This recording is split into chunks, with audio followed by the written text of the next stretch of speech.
Mae Cymru yn adre i mi, ac i filoedd o bobl eraill o gefndiroedd di, asiaidd a lleiafrif ethnig. O beth dwi'n deall, yn ôl y gymdeithas, dwi erioed wedi edrych yn Gymreig. A dwi wedi sylwi, does dim ots pa mor Gymraeg yw dy enw di. Os dwi ti ddim yn edrych fel mae dy enw'n awgrymu, mae dy Gymreigdod yn cael ei gwestiynu.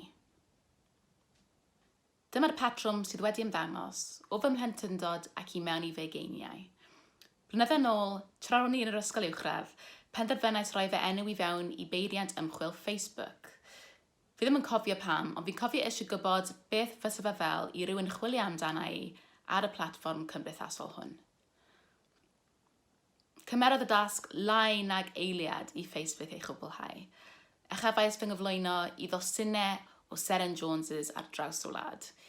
Un ar ôl y llall, mi welais wynebau o Gaerfyrddin, Cwmaman, Casnewydd ac Ynys Môn.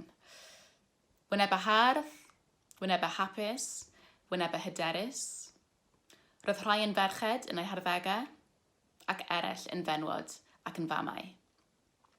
Ond yr un peth oedd yn debyg i bawb oedd lliw eu croen. Doeddwn ni heb sylwi'n llwyr pa mor Gymraeg oedd yr enw, fy enw, Seren Jones. Just enw cyfarwydd Cymraeg yw e, fel Lowry neu Angharad neu Catrin. Doedd ni ddim yn ymwybodol bod Seren Jones, i rai, efallai yn edrych fel rhywun penodol. A ddechreuais i gwestiynu faint o bobl oedd yn cysylltu'r enw Seren Jones gyda'r merched roedden ni'n syllu arnynt ac yn sgrolio heibio ar Facebook.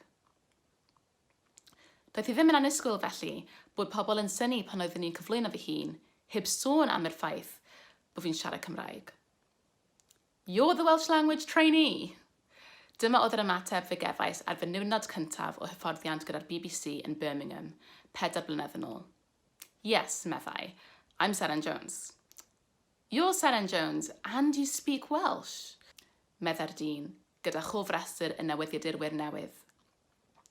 Felly ar ddiwrnod cyntaf fy swydd newydd, ffeindiais fy hun mewn sefyllfa ble roedd rhywun yn cael trafferth wrth ddeall fy modolaeth. Oedd ymateb y dyn yn ddiniwed, ac yn anffodus yn gyffredin, doedd e ddim yn gwybod neu'n credu fod pobl fel fi, nad sy'n wyn, hefyd yn gallu siarad Cymraeg. Felly mewn ffordd, gyda llawer iawn o bobl eraill, doedd e ddim yn gwybod ein bod ni'n bodoli.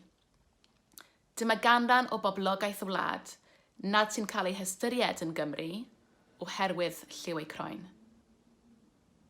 Allai ofyn pam bod yr acdybiaeth yma yn un eang, ond dwi'n meddwl bod llawer ohonom ni yng Nghymru yn gwybod peth o'r ateb. Ac mwyn deall yr ateb cyfan, mae rhaid ni gynnal y sgyrsiau anghyfforddus yma.